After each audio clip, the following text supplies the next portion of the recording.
Hi hello, ഇന്നൊരു വാട്ടായി ഈറ്റിനിടെ ആയാലോ. ഞാൻ രാവിലെ തന്നെ ഒരു നെയ് റോസ്റ്റൊക്കെയാണ് കഴിച്ചത്. പിന്നെ ഒരു 10 മണിയായപ്പോൾ ഇത് എള്ളു പൊടിച്ച് വെച്ചേക്കുവാണ്. ഇതിൻ്റെ കൂടെ കുറച്ച് ശർക്കരയും കൂടെ ചേർത്ത് എള്ളുപൊടിയും കൂടെ ഒരു സ്പൂൺ ഇട്ട് ഞാൻ ഒരു 10 മണിയാകുമ്പോൾ എന്നും കഴിക്കാറുണ്ട്. ഇത് ബ്രസ്റ്റ് ഫീഡ് ചെയ്യുന്ന എല്ലാ അമ്മമാർക്കും ഗുണകരവും അതുപോലെ തന്നെ ആരോഗ്യകരവുമാണ് കേട്ടോ. പിന്നെ ഒരു 11:30 ആയപ്പോൾ നല്ല ചൂടല്ലേ, ഒരു ഓറഞ്ചൊക്കെ കഴിക്കാമെന്ന് കരുതി വീണ്ടും ഒരു 12:45 ഒരു കേക്കും 2 മുറുക്കും കഴിച്ചു. പിന്നെ ഒരു 2:30 ആയപ്പോൾ കുറച്ച് ചോറും നല്ല മോരുകറിയും ഒരു മീൻ വറുത്തതും നല്ല തക്കാളി ഇട്ട നല്ല സൂപ്പർ രസവും കൂട്ടി വയറ് നിറച്ച് ചോറ് കഴിച്ചു.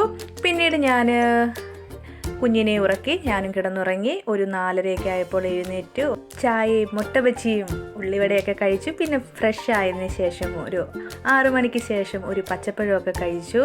ഒരു 7 മണി 7:30 ആയപ്പോൾ കുറച്ച് വെജ് പുലാവും കഴിച്ചതിന് ശേഷം പ്രയറൊക്കെ കഴിഞ്ഞു. ഒരു 10 മണിയായപ്പോൾ ചപ്പാത്തി മീൻ വറുത്തതും മീൻ കറിയും കഴിച്ചു. ഇത്രയേ ഉള്ളൂ. ടാറ്റ.